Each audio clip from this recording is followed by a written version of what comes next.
마태복음 22장 15절부터 22절까지 있는 말씀을 저와 한 절씩 교독해서 읽도록 하겠습니다. 제가 먼저 읽겠습니다.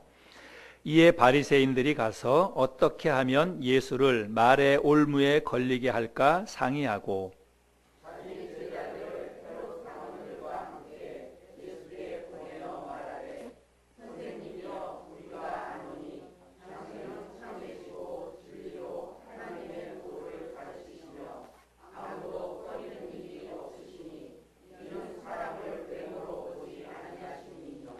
그러면 당신의 생각에는 어떠한지 우리에게 이르소서. 가이사에게 세금을 바치는 것이 옳으니까 옳지 아니하니까 하니 예수께서 그들의 악함을 아시고 이르시되 의식하는 자가 어찌하여 나를 시험하느냐. 세금 낼 돈을 내게 보이라 하시니 데나리온 하나를 가져왔거늘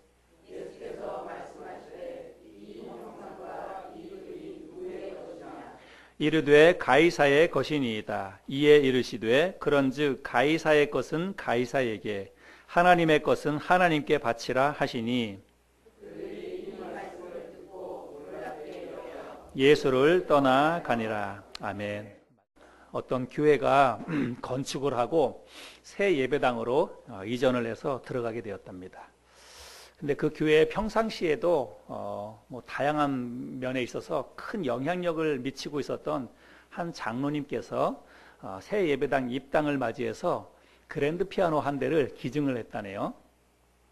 근데 문제는 뭐냐면 그 그랜드 피아노의 위치를 어디에다가 그랜드 피아노를 놓느냐를 가지고 교회에서 분쟁이 일어나게 되었답니다. 그래서 그 장로님과 또 그 장로님을 평소에 이렇게 따르던 그런 또 다른 장로님과 이런 분들은 그 피아노를 이 단상 위에다 올려놓자 이렇게 주장을 했고, 평소에 이 장로님에 대해서 조금 못마땅하게 여겼던 젊은 집사님들이나 이런 편에 있었던 분들은 반대해서 어디 피아노를 단상 위에 올려놓느냐, 피아노를 밑에다 내려놔야 된다, 이렇게 논란이 생겼대요. 그래서 결국은 그것 때문에 교회가 큰 분쟁이 일어나게 되었답니다. 그래서 장로님파와 또 반대파, 그래서 피아노를 단상 위에 올려놓는 파와 밑에다 내려놓는 파가 이렇게 분쟁이 생기게 되었답니다. 근데 결국은 그 공이 어디로 넘어갔냐면 결정을 담임 목사님에게 넘어갔다는 거예요. 여러분 같으면, 여러분이 담임 목사님 같으면 이 문제를 어떻게 해결하겠습니까? 그 장로님은 평소에 그 교회에 굉장히 영향력을 미치는 장로님이십니다. 다양한 부분에 대해서, 물질적인 부분도 그렇고 또 뭐 영적인 그런 부분에서도 그렇고. 그래서 장로님의 입장을 들어서 피아노를 단상 위에 올려놓자니 젊은 집사님들이나 반대하는 사람들이 또 만만치 않고, 그래서 또 단상 밑에 내려놓자니 이 장로님을 무시할 수 없고, 목사님의 입장이 굉장히 난처하죠. 진짜 난처하겠죠. 예. 그래서 목사님이 고민하다가 내린 결론을 뭐냐면 반반씩 걸쳐놔라, 이렇게 얘기를 했답니다. 반반씩 걸쳐놔라. 예. 여러분, 우리가 이러지도 못하고 저러지도 못하는 난처한 상황을 우리가 살다 보면 많이 부딪히게 되지요. 그럴 때 우리가 진퇴양난이다, 이런 표현을 쓰기도 하는데, 오늘 본문에 보면 우리 주님이 딱 그런 상황을 맞이하게 되었습니다. 어떤 사람들이 예수님에게 와서 가이사에게 세금을 내야 합니까? 내지 말아야 합니까? 세금을 내는 것이 옳습니까? 옳지 않습니까? 이렇게 질문을 합니다. 그 당시에 이 세금 문제는 유대 사회에서는 굉장히 아주 논란이 되는 문제였습니다. 아주 뜨거운 감자예요. 그래서 세금을 내야 되느냐 말아야 되느냐, 실제로 내는 사람도 있었지만 안 내는 사람도 많이 있었습니다. 그래서 이 문제가 굉장히 어려운 문제였는데, 그 문제를 가지고 와서 주님에게 공을 던지고 주님에게 그 해답을 묻는 것입니다. 요즘 우리 사회에서도 종교인들의 그 과세 문제가 이슈가 되고 있지요. 여러분들 생각은 어떻습니까? 종교인들, 교회 목사님들, 또 다른 종교의 이제 그런 종교 지도자들, 이런 사람들에게 세금을 내야 되느냐 말아야 되느냐, 이제 이게 우리나라에서 지금 법으로 지금 이제 결정이 되느냐 마느냐, 이런 과정 가운데 있는데, 여러분들도 나름대로의 이런 생각들이 다 있으리라고 여겨집니다. 오늘 말씀은 물론 세금에 관한 그런 말씀이죠. 그러나 단순히 세금에 관한 말씀만이 아니라는 것입니다. 그래서 그래서 우리가 오늘 이 본문에 있는 말씀을 통해서 우리 주님께서 우리에게 어떤 교훈을 주시는지, 우리가 무엇을 배워야 하는지 같이 말씀을 좀 나눠보기를 원합니다. 먼저 말씀의 배경을 제가 좀 설명을 드리자면, 바리새인들이 헤롯 땅 사람들과 결탁해서 모략을 꾸밉니다. 그런데 본래 이 두 집단 사람들은요, 서로 하나가 될 수 없는 사람들이에요. 왜 그런가 하면 이 바리새인들이라고 하는 사람들은 율법으로 똘똘 뭉친 사람들입니다. 그래서 율법을 신봉하는 유대의 종교 지도자들이에요. 그래서 이 사람들은 믿음도 철저하지만 믿음을 떠나서 이 사람들의 성향은 뭐냐면 민족주의 성향이 강한 사람들입니다. 그래서 우리 유대 민족이 우수성을 가지고 있고 우리들이 하나님의 선택받은 민족이다라고 하는 민족 정신이 강한 사람들입니다. 거기에 비해서 이 헤롯 땅 사람들은 어떤 사람들이냐면, 당시 로마가 이 유대를 지배하고 있지 않았습니까? 로마 정부에서 파견한 분봉왕이 헤롯인데, 그 분봉왕 헤롯을 믿고 따르는 정치 집단들이에요. 정치 집단입니다. 우리 어떤 시대적인 상황으로 보자면 일제 시대를 연상해 보면 됩니다. 우리나라가 일제 식민지를 살았는데 일제 시대 때 친일파들을 생각하면 꼭 맞습니다. 이 헤롯 땅이 바로 그런 성격을 가지고 있는 사람들이다라고 보면 돼요. 그러면 여러분, 친일파와 독립운동가들이 하나가 된다는 것이 여러분 말이 됩니까? 이건 말이 안 되는 거예요. 근데 지금 이 사람들은 마치 그와 같이 극단적인 이런 맞지 않는 사람들인데, 이 사람들이 서로 결탁했다는 거예요. 서로 하나가 되었다는 것입니다.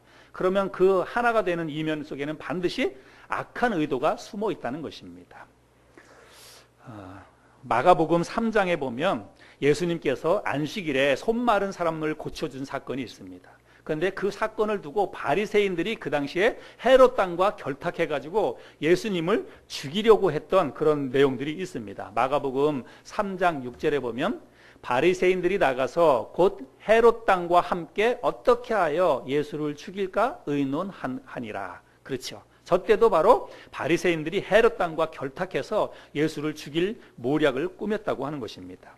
오늘 사건도 역시 비슷합니다. 그래서 예수님에게 올무를 놓아서 예수님을 제거하려고 하는 목적을 가지고 바리새인들이 주동이 되어서 헤롯 땅과 정치 집단인 헤롯 땅과 결탁해서 모략을 꾸몄다고 하는 것입니다. 예수님께서 그 사람들의 악한 그 의도와 계획을 다 아시죠. 그래서 예수님께서 뭐라고 말씀하시냐면, 너희가 어찌하여 나를 시험하느냐, 예수님께서 그렇게 질책을 하십니다. 근데 여러분, 그러면 왜 이 두 집단 사람들이 예수님을 제거하려고 했을까라고 하는 것들을 우리가 생각해 봐야 되죠. 일단 바리새인의 입장에서 보자면, 표면적으로 겉으로 드러나는 것은 예수님의 가르침이 자기들이 믿고 있었던 신앙과 교리와 믿음과 달랐다는 것입니다. 그동안 자기들이 알고 있었던 것과 달랐다는 거예요. 근데 그것은 사실은 표면적인 이유이지, 지금 예수님이 유대 사이에서 엄청난 영향력을 미치고 있습니다. 가는 곳마다 구름대처럼 사람들이 몰려들고 예수님의 가르침을 믿고 따라가는 거예요. 그러니까 바리새인들의 입지가 점점 좁아드는 것입니다. 이것은 뭐냐면 사실은 밥그릇 싸움이에요. 자기들의 입지가 좁아지고 자기들의 설 자리가 없어진다고 하는 것입니다. 그래서 그들은 가만 놔두면 이제 우리의 설 자리가 없어지겠다, 모두 다 예수님을 따라가겠다, 이런 생각 때문에 예수님을 제거해야 되겠다, 바리새인들은 그런 생각을 했다는 것이죠. 헤롯 땅 사람들은 또 어떠냐면, 예수님이 이제 마지막으로 예루살렘에 입성을 했지 않습니까? 화려하게. 그랬을 때 그 마지막에 화려하게 입성할 때 사람들이 뭐라고 이야기하냐면, 이구동성으로 유대인의 왕이라 이렇게 외칩니다. 유대인의 왕이라고 생각하는 거예요. 실제로 그 당시에 유대인들은 그 예수님을 유대인의 왕으로, 이 로마의 식민지에서부터 우리를 구원해 줄 그런 유대인의 왕이라고 예수님을 생각했다는 것입니다. 그러니까 이 정치 집단인 헤롯 땅 사람들의 입장에서 보면 이 예수님은 진짜로 어떤 반란과 체제 전복을 일으킬 만한 위험한 인물이라는 것입니다. 그래서 가만두면 안 되는 거예요. 그래서 이 헤롯 땅 사람들은 그런 목적을 가지고 예수님을 제거하려고 하는 그런 생각을 가졌다는 것입니다. 그래서 이제 이런 어떤 공통적인 목적을 가진 두 집단이 만난 거예요. 그래서 이 두 집단이 이제 모략을 꾸미는데, 어떻게 모략을 꾸미냐면 말에 올무를 놓는 것입니다. 말로 하여금 예수님을 꼼짝달싹 못하도록 말에 올무를 놓아서 예수님을 제거하려고 하는 그런 계략을 꾸몄다는 거죠. 그래서 그들이 내놓은 그 말이 뭐냐면 가이사에게 세금을 바치는 것이 옳은 일입니까? 옳지 않은 일입니까? 가이사에게 세금을 내야 합니까? 내지 말아야 합니까? 이렇게 지금 질문을 예수님에게 던졌습니다. 근데 이것을 우리가 생각할 때 뭐 단순한 질문 같아요. 세금을 내야 됩니까? 말아야 됩니까? 이거 별 문제 아닌 것 같습니다. 그런데 여러분, 이 말 한마디가 그야말로 예수님을 진퇴양난으로 코너로 몰아버릴 수 있는 그야말로 아주 그 완벽한 올무라고 할 수 있습니다. 왜 그런가 하면, 자, 그러면 우리 두 가지 경우를 생각해 볼까요? 세금을 내야 합니까? 말아야 합니까? 라고 했을 때 세금을 내야 한다. yes, 세금을 내야 한다라고 이야기하면 유대인들의 반발을 사게 되어 있습니다. 그 당시 유대인들은요, 일단 물질적으로 보면 엄청난 세금의 압박을 받고 있었습니다. 로마에서 이 유대인들에게 엄청난 세금을 부과했습니다. 성전세, 관세, 판매세, 이거에다가 유대인들에게만 세금을 부과했어요. 인두세라고. 그건 뭐냐면 사람 머리 숫자대로 세금을 물리는 것입니다. 이건 유대인들에게만 부과된 세금이에요. 그래서 이런 세금들을 다 합산하면 세금이 한 40% 이상이 세금으로 띄어져 나가야 된다고 하는 것입니다. 세금만. 여러분 가운데 수입의 40%를 세금으로 낸다고 한다면 여러분 우리가 사는 게 정말 힘들고 어려울 것입니다. 근데 세금뿐만이 아니에요. 로마는 지금 그 위에 부정한, 부패한 관료들, 그런 사람들이 또 이 나라를 꽉 쥐고 있습니다. 그런 사람들이 수없이 많은 것들을 또 착취해 가는 거예요. 그러니까 절반 이상의 것들을 다 빼앗기는 것입니다. 살 수 없는 그런 상황 가운데 있습니다. 그래서 우리가 좀 본문 말씀보다 조금 시간이 지나서 주후 6세기에 보면 저 갈릴리 땅에 갈릴리의 유다라고 하는 사람이 있는데 너무나 세금이 과해가지고 반란을 일으킵니다. 갈릴리에 살던, 이건 역사적으로 있던 일이에요. 갈릴리 유다가 반란을 일으키는데 그 반란으로 인해서 결국 로마 정부에 색출이 되고 잡혀서 그때 수천 명의 사람들이 갈릴리에서 목숨을 잃는 일들이 있었습니다. 근데 그런 반란이 왜 일어났냐면 과다한 세금 문제 때문에 그랬다는 것입니다. 그런 입장에 있는데 예수님이 세금을 내야 한다. 만약에 이렇게 이야기한다면 유대인들이 가만히 있겠습니까? 이건 뭐 난리는 나는 거죠. 그리고 또 한 가지 이유는 뭐냐면 세금을 내야 한다라고 하는 것은 로마 황제에게 굴복하는 것을 의미하는 거예요. 근데 지금 유대인들은 그들이 믿고 있는 신은 오직 여호와 하나님 한 분밖에 없어요. 하나님 앞에 이외에는 굴복할 대상이 없는 것입니다. 그것이 그들의 믿음이에요. 그런데 세금을 내야 한다라고 하는 것은 로마 황제에게 굴복하는 것을 이야기하는 것이고 그들의 믿음도 의심을 받는 것입니다. 그래서 이런 이유 때문에 예수님이 세금을 내야 한다라고 이야기하는 것은 유대인들에게 큰 반란을 일으킬 만한 그런 대답이라고 하는 것이죠. 거기에 비해서 그러면 세금을 내지 말아야 한다 이렇게 이야기하면 또 누구의 공격을 받습니까? 헤롯 땅 사람의 공격을 받는 거예요. 헤롯 땅 사람들은 지금 만약에 예수님이 세금을 내지 말아야 한다 그러면 로마 정부의 정책에 전면적으로 정책을 거부하는 것입니다. 그러면 당연히 법을 어기는 것이고 헤롯 땅 사람에 의해서 체포를 당하고 결국은 처벌을 받게 되는 것입니다. 그러니까 여러분 보세요. 그러면 이러지도 못하고 사실은 저러지도 못하는 그런 상황이라는 거예요. 어떻게 대답을 하시든지 한쪽의 공격을 피할 수 없는 그런 상황이라고 하는 거죠. 오바마 대통령이 대통령으로 취임해서 얼마 되지 않았을 때에 기자 가운데 한 사람이 대통령에게 질문을 했답니다. 당신은 이라크를 침공하는 것에 대해서 찬성을 합니까? 반대합니까? 이렇게 기자가 질문을 했대요. 근데 이것이 오바마 대통령에게는 굉장히 난처한 질문이었습니다. 왜 그런가 하면 그 당시에 오바마 대통령의 아버지가 무슬림이었습니다. 나중에 오바마 대통령의 종교는 기독교라고 본인이 인정을 했지만 그 당시만 하더라도 오바마 대통령의 신앙도 무슬림이라고 이슬람이라고 이렇게 사람들이 알고 있었습니다. 그런 상황 속에서 당신이 이라크를 침공할 것인가, 이슬람을 믿고 있는 이라크를 침공할 것인가 말 것인가, 이 질문을 던지는 것은 오바마 대통령에게선 답변하기가 굉장히 난처한 그런 질문이었다고 하는 것이죠. 이 질문에 대해서 오바마 대통령이 뭐라고 대답을 했냐면, 나는 이라크를 침공하는 것에 대해서 찬성하는 사람도 미국 시민이고 반대하는 사람도 미국 시민입니다. 나는 미국 시민이라고 하면 모두를 다 존중하고 모두를 다 사랑합니다. 이렇게 대답을 했다는 거예요.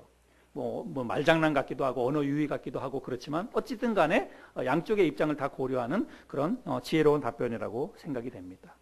그래서 결국은 오바마 대통령이 이라크를 침공을 했지요. 그래서 이라크를 침공을 했는데 이라크 침공하고 난 다음에 오바마 대통령에게 또 질문을 했답니다. 어떤 기자가 뭐라고 질문을 했냐면 이라크 침공 당시에 하나님이 우리의 편이었다고 생각을 하십니까? 이렇게 질문을 했다는 것입니다.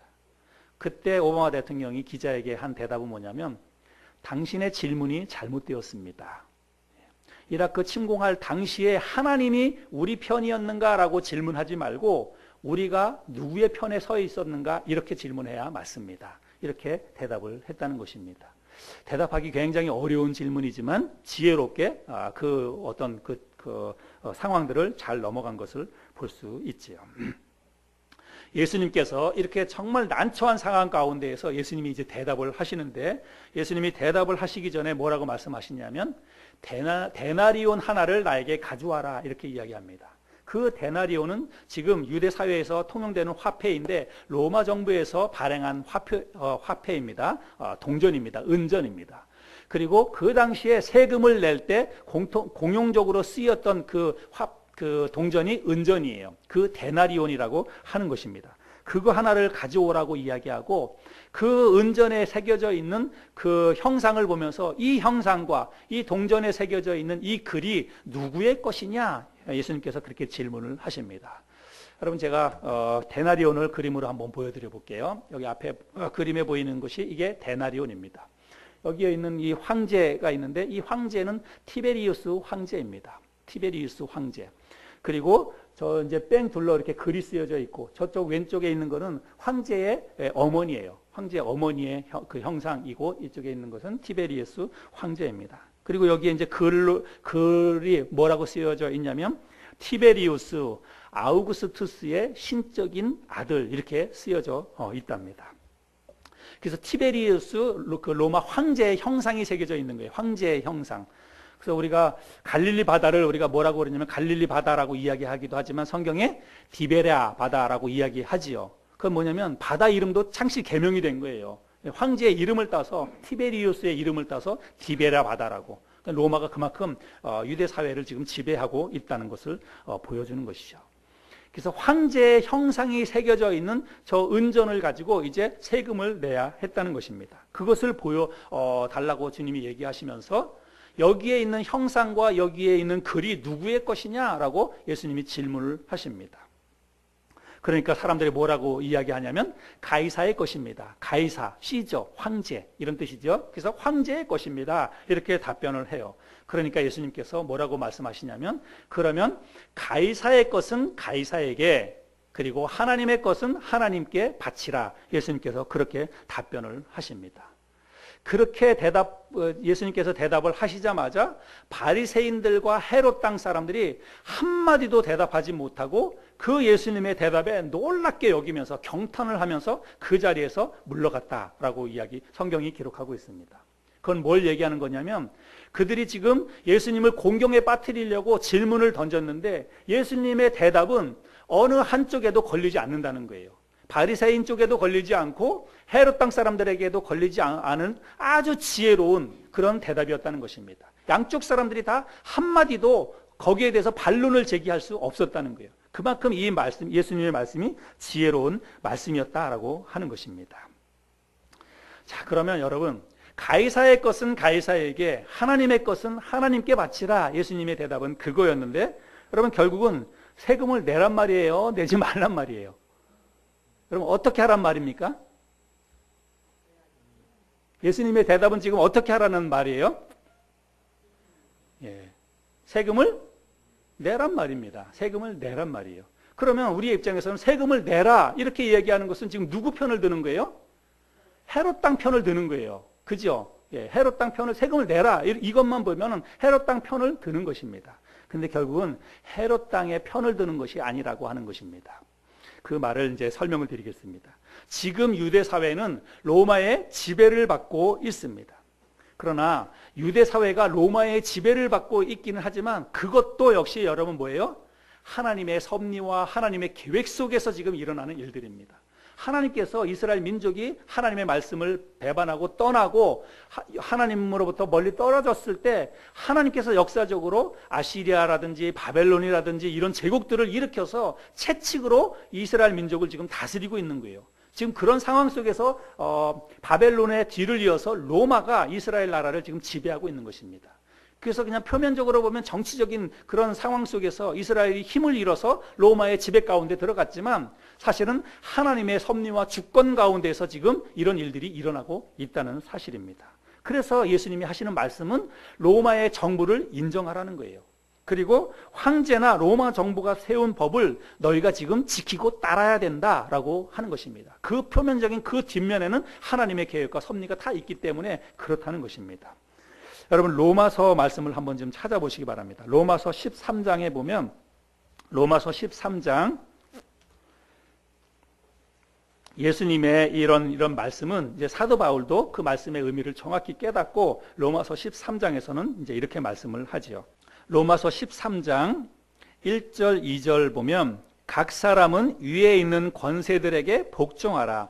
권세는 하나님으로부터 나지 않음이 없나니 모든 권세는 다 하나님께서 정하신 바라. 그러므로 권세를 거스리는 자는 하나님의 명을 거스림이니 거스리는 자들은 심판을 자취하리라. 그래서 사람들이 그 권세를 존중해야 된다는 것입니다. 권세를 믿고 따라야 된다는 것입니다. 복종해야 된다고 이야기하고 있습니다. 그 다음에 6절 7절에 보면 너희가 조세를 바치는 것도 이로 말미암음이라. 그들이 하나님의 일꾼이 되어 바로 이 일에 항상 힘쓰느니라. 이 일이라고 하는 것은 권선징악을 이야기하는 것입니다. 그래서 잘한 사람에게는 상을 내리고 못한 사람을 징계하는 것입니다. 그래서 그런 일에 지금 어떤 권세자들을 하나님이 세워서 그런 일들을 한다는 거예요. 그래서 모든 사람들은 다 권세 앞에 복종을 해야 된다는 것입니다. 또 세금을 바치는 것도 마찬가지라는 거예요. 그래서 세금을 내야 된다는 것입니다. 모든 자에게 줄 것을 주되 조세를 받을 자에게 조세를 바치고 권세를 받을 자에게 권세를 바치고 두려워할 자를 두려워하며 존경할 자를 존경하라. 그래서 로마 정부도 하나님이 세웠다는 거예요. 하나님이 세운 권세이기 때문에 너희가 그들에게 조세를 바쳐야 된다. 우리 주님의 말씀도 이 맥락 속에서 찾아볼 수 있습니다. 또 여러분 우리가 잘 아는 베드로전서 2장 18절에 보면 사환들아 범사에 두려워함으로 주인들에게 순종하되 선하고 관용하는 자들에게만 아니라 또한 까다로운 자들에게도 그리하라. 여러분 이 말씀은 뭐냐면 악한 정부나 잘못된 지도자라 할지라도 백성들은 기본적으로 뭘 해야 되냐면 순복해야 됩니다. 그 권위 아래 순종해야 합니다. 따라야 할 의무가 있다라고 하는 거예요. 로마 정부도 악한 정부지요. 이스라엘 민족으로 보자면 정말 순종할 수 없는, 따라갈 수 없는 정부예요. 그러나 일단 백성들은 그 나라에도 순종을 해야 된다라고 하는 것입니다. 왜냐하면 그 뒷면에 하나님의 통치가 있고 하나님의 주권적인 개입이 있기 때문이라고 하는 것이죠. 자, 그래서 예수님의 이 말씀은 가이사의 것은 가이사에게, 하나님의 것은 하나님에게 바치라. 일단 기본적으로 세금을 내야 되느냐 말아야 되느냐? 세금을 내라. 예수님은 그렇게 말씀하시는 거죠. 그런데 우리가 이 예수님의 말씀에서 놓치지 말아야 할 것이 있습니다. 예수님의 말씀에서 예수님이 더 강조하시는 것이 있어요. 그것은 뭐냐면 가이사의 것은 가이사에게, 이 말은 뭐예요? 세금을 내라 이 말입니다. 근데 더 우리가 집중해서 봐야 될 것은 그 다음 말씀이에요. 그럼 그 다음 말씀이 무엇입니까? 하나님의 것은 하나님께 바치라 이것입니다. 가이사의 것은 가이사에게, 그리고 하나님의 것은 하나님에게 바치라 이런 것입니다. 근데 여러분 우리 그 성경에 보면 가이사의 것은 가이사에게, 그 다음에 하나님의 것은 하나님께 바치라, 그 사이에 뭐가 하나 있어요. 여러분 뭐가 있습니까? 성경에, 여러분 성경에 뭐가 있습니까? 쉼표가 있지요. 쉼표가. 근데 여러분 이 쉼표가 그냥 있는 게 아니에요. 원래 헬라어 원문에도 이것이 있습니다. 여러분 이 쉼표는 헬라어로는 카이라고 하는 단어가 쓰입니다. 카이. 이거는 우리나라로 보자면 접속사예요. 접속사. 근데 접속사인데 대부분의 경우에서는 그리고 and로 해석을 할 수가 있습니다. 그러나 어떤 경우에서는 이것이 but라고 쓰일 수 있습니다. 그러나라고 쓰일 수 있어요. 근데 여기에서는 그러나라고 해석이 됩니다. 여러분, 그러면 이렇게 이 본문 말씀은 이렇게 읽어야 됩니다. 가이사의 것은 가이사에게, 그러나 하나님의 것은 하나님께 바치라, 이런 뜻이에요. 그러면 여러분, 가이사의 것은 가이사에게를 1번이라고 하고 하나님의 것은 하나님께 바치라, 이것을 2번이라고 한다면 예수님의 지금 하시는 말씀의 핵심 포인트는 지금 어디에 있는 거예요? 가이사의 것은 가이사에게 바치라, 그러나 하나님의 것은 하나님께 바치라. 어디에 더 강조를 두는 것입니까? 예, 국어 공부를 더 해야 될까요? 예, 2번이에요. 예, 2번입니다. 세금은 마땅히 내야 된다. 그러나 너희들이 하나님께 대한 그 의무, 하나님께 대해서 해야 될 것을 너희들이 절대로 잊지 말아야 된다. 예수님이 하시고자 하는 말씀은 지금 그것이라고 하는 거예요. 여러분, 당시 이 로마 황제는 로마 시민들은 물론이거니와 그들 로마가 지배하는 모든 나라의 백성들로 하여금 자기 자신을 숭배하도록 로마 황제가 요구했습니다. 그래서 로마 황제가 너희들에게 더 나은 미래를 제공해 줄 것이다. 나를 믿고 섬기고 따라오면 너희들에게 더 풍요로운 삶을 너희들에게 줄 것이다. 로마 황제가 그렇게 얘기했어요. 그래서 황제를 믿고 따르도록, 숭배하도록 그것을 요구했다는 것입니다. 우리가 이걸 뭐라 그러냐면 황제 숭배 사상이다, 이렇게 이야기합니다. 그래서 지배국에 있는 모든 사람들은 로마 황제를 마치 신처럼 믿고 따라가게 되었습니다. 그리고 실제적으로도요, 여러분, 실제적으로도 지금 유대 사회는 무정부 상태입니다. 지금 그 성경 당시에 이스라엘 나라는 사실은 무정부 상태예요. 정부가 세워지지 않은 그런 상태입니다. 아주 혼란하고 혼돈하고, 그래서 제사장이나 뭐 이런 사람들이 다 부패했어요. 나라가 정말 살기 힘든 그런 상황입니다. 그런 상황 속에서 로마 황제가 나라를 다스리고 분봉 왕을 파견해가지고 어떤 혼란한 나라를 바로잡고, 그 다음에 그들로 하여금 잘 먹고 살 수 있도록 그런 환경들을 만들어주는 거예요. 그래서 어떤 사람들의 생각에서 보자면 황제가 진짜로 황제를 믿고 따라가면 우리가 잘 먹고 잘 살 수 있겠다, 이런 생각을 갖게 되었다는 것입니다. 이런 것은 여러분, 제가 비유를 들자면 일제시대 때 우리나라 상황을 보면 우리가 잘 이해할 수 있습니다.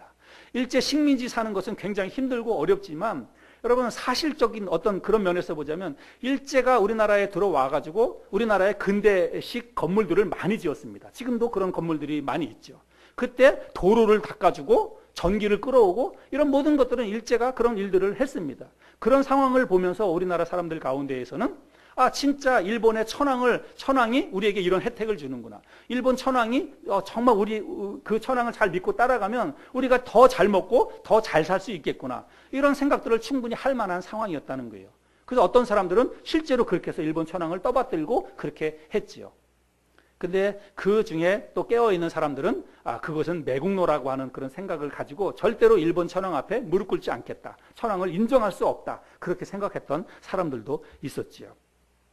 그래서 어찌거나 적극적으로 정부에 협조해야 된다라고 하는 그런 사람들과 우리는 절대로 로마 정부를 인정할 수 없다, 황제를 인정할 수 없다, 그렇게 생각했던 사람들로 이렇게 양분되었다고 하는 것입니다.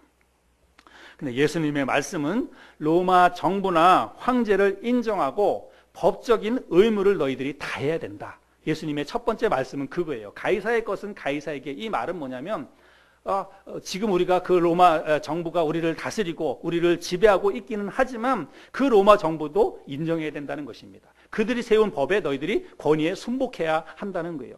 그러나 예수님의 말씀은 그 다음이에요. 로마 황제가 너희들을 먹여주고 너희들을 입혀주는 것이 아니라는 것입니다.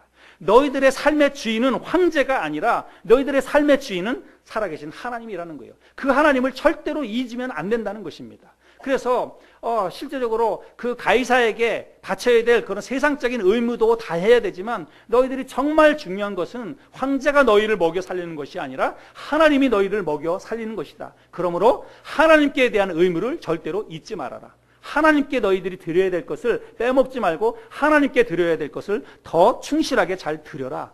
예수님의 말씀의 핵심은 그것에 있다라고 하는 것입니다. 여러분, 우리가 이 말씀을 통해서 배워야 될 교훈이 뭐냐면 우리 그리스도인들은 세상에 대한 의무를 다 해야 됩니다. 세상에 대한 의무 다 해야 돼요. 그러나 중요한 것은 뭐냐면 세상에 대한 의무는 물론이거니와 하나님께 대한 의무를 우리가 절대로 잊으면 안 된다라고 하는 것입니다. 그래서 우리 그리스도인들은 어떤 사람들보다 정부의 정책이나 지도자들의 뜻을 지키고 따라야 됩니다. 내가 마음에 안 들어도, 내가 찍은 정당의 대표가 대통령이 안 됐다 할지라도 일단 누군가가 당선이 되어서 정부를 이끌면 그 사람을 대통령으로 인정해야 됩니다. 그리고 따라가야 돼요. 그 사람이 세운 법은 여러분 다 지키고 다 따라가야 됩니다. 왜 그러냐면 그것이 하나님의 가르침이기 때문에 그래요. 권위에 순복하라라고 하는 하나님의 말씀이기 때문에 우리가 성경의 가르침에 순종을 해야 하는 것입니다. 여러분, 종교인들의 세금 문제, 저는 논란의 여지가 없다고 생각이 됩니다. 종교인들 세금 내야 합니다. 일반적으로 종교인들도 다 세금을 내지요. 똑같이 전기세, 수도세, 자동차세, 뭐 교육세 다 내지요. 종교인들도.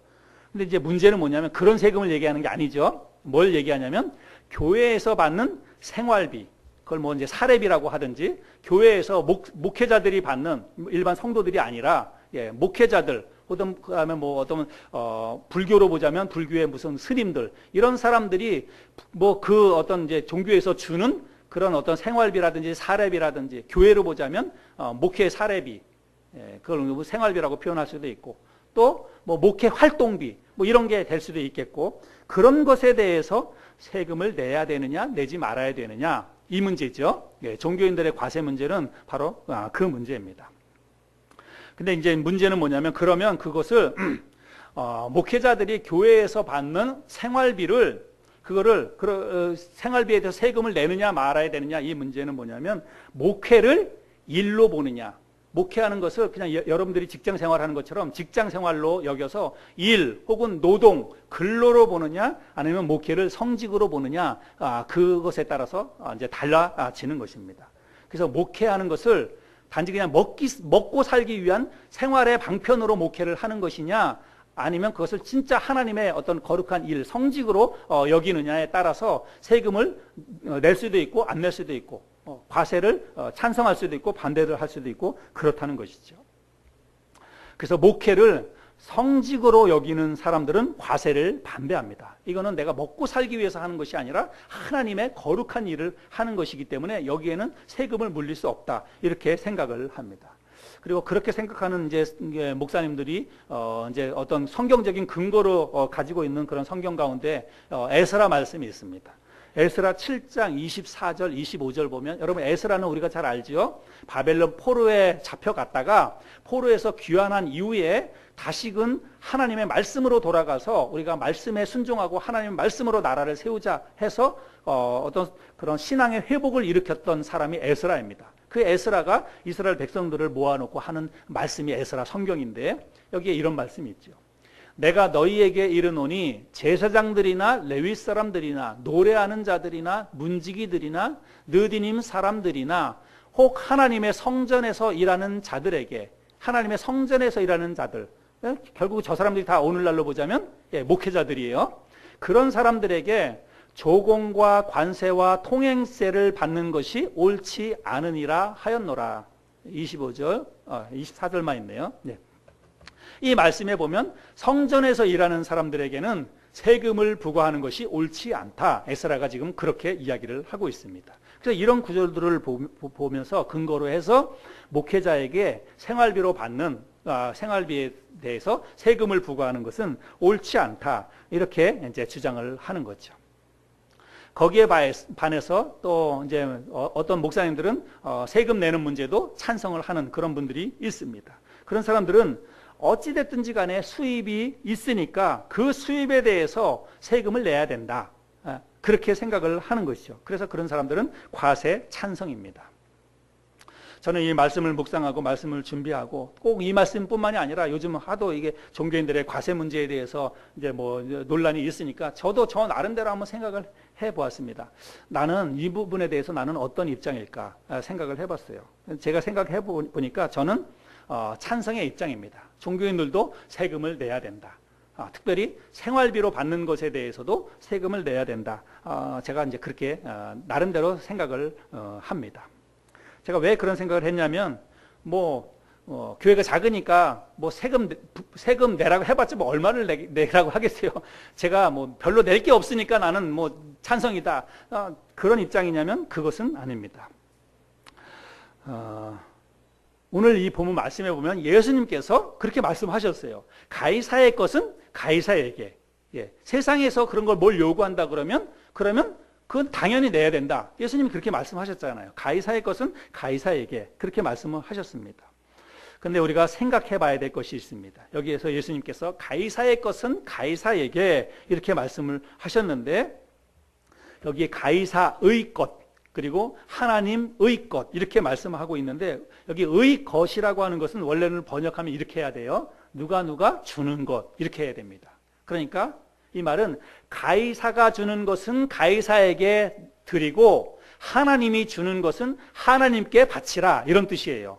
누구누구의 것, 이 말은 누구누구가 주는 것, 이런 뜻입니다. 그래서 가이사가 주는 것은 가이사에게 바치고 하나님이 주는 것은 하나님께 바치라. 우리 주님의 말씀은 그렇게 주님이 말씀하시는 것입니다. 그러면 우리가 생각해 봐야 되는데, 가이사가 주는 것이 무엇이고 하나님이 주는 것이 무엇인가, 우리가 그것을 규명해야 됩니다. 여러분, 여기 가이사라고 하는 것은 그냥 세상이라고 표현을 하면 됩니다. 그러면 세상이 주는 것이 무엇이고 하나님이 주는 것이 무엇인가, 저도 생각해야 되고 여러분도 여러분 나름대로 생각해야 돼요. 그것에 따라서 세상이 주는 것은 세상에게 바쳐야 될 의무가 있고 하나님이 주시는 것은 또 하나님께 바쳐야 될 의무가 있다는 것입니다. 그걸 다 해야 된다는 그런 말이죠. 근데 당시 로마 황제는 자신이 모든 것을 다 준다라고 사람들에게 이야기했습니다. 나를 믿고 따르면 내가 너희들에게 먹을 것과 입을 것과 모든 것을 내가 다 책임진다는 거예요. 그러니까 나만 믿고 따라오라는 것입니다. 예. 그래서 사람들이 실제로 황제를 믿고 따르는 것은 황제가 내 삶을 책임져 줄 것이다라고 하는 그런 믿음을 가지고 황제를 따라가는 거예요. 그게 황제 숭배의 사상이죠. 그래서 로마 황제는 자신을 믿고 잘 따르면 모든 것을 얻게 될 것이다, 이렇게 이야기했습니다. 그래서 실제로 황제가 정치를 잘하고 나라를 잘 다스려서 받는 것이 점점 많아지는 거예요. 국민 소득이 올라가고 복지 혜택이 더 늘어가고, 황제가 나라를 다스리고 유대를 다스리면서 유대 사회 사람들은 더 받는 게 진짜 많아졌어요. 그러니까 황제를 믿고 따라가는 것입니다. 우리나라도 이제 새 정부가 들어섰는데, 새 정부가 들어서서 그 기존 정부보다 복지 혜택이 점점 더 늘어나는 것들을 우리가 볼 수 있습니다. 기존에는 없었는데 청년 수당이 늘어났어요. 수당이 책정이 됐습니다.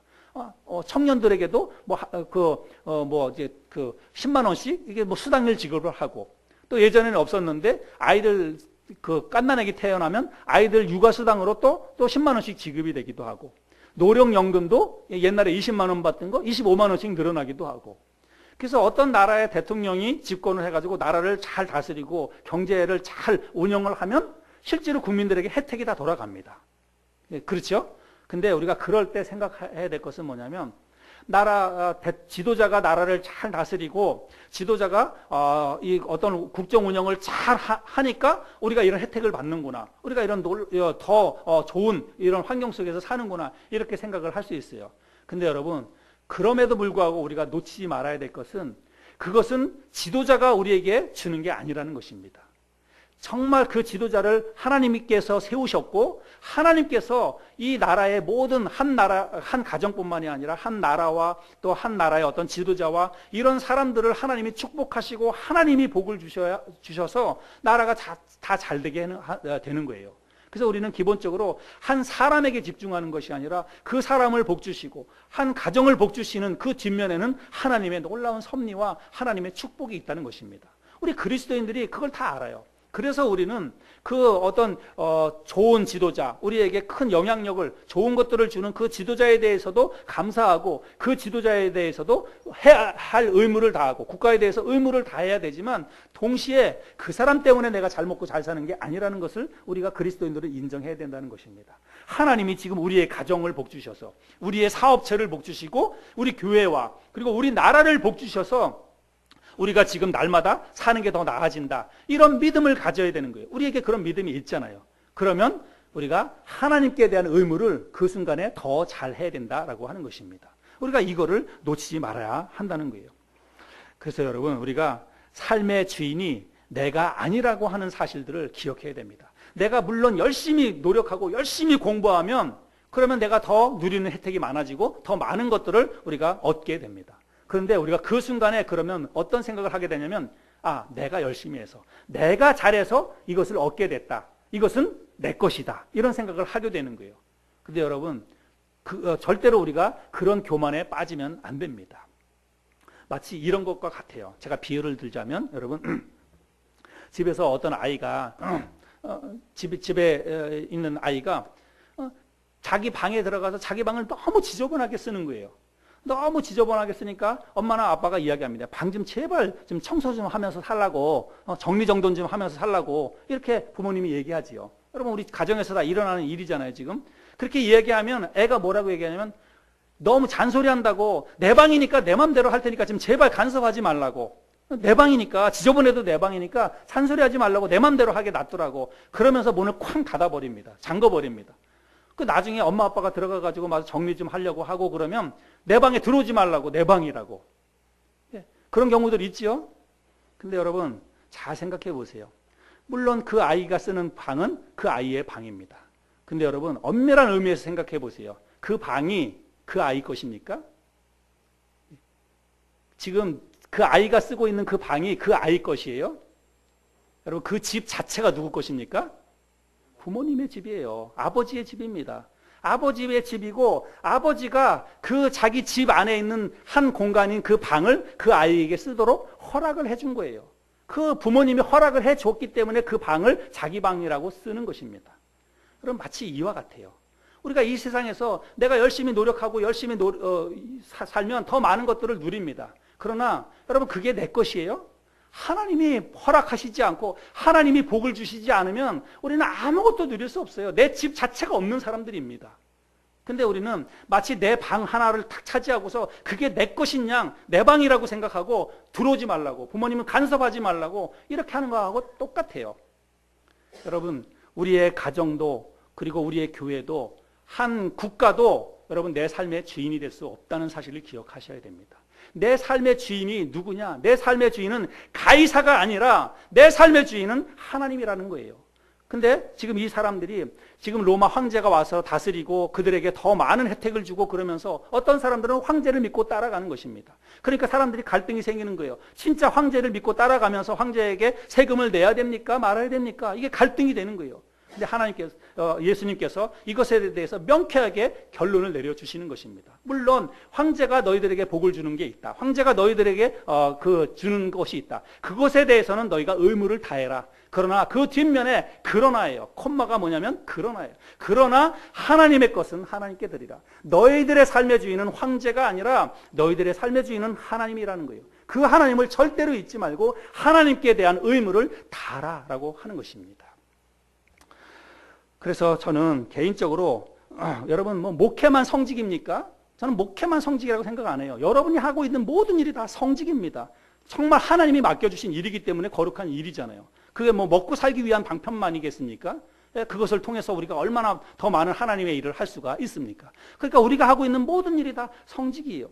그래서 여러분, 우리가 내가 하고 있는 그 일을 통해서 물론 국가에서 요구하는 그런 의무를 다해야 됩니다. 세금 당연히 내야 돼요. 거기에서 내가 소득에서 한 달 월급 받는 거에 대해서 세금으로 떼어야 될 것들은 다 세금으로 내야 됩니다.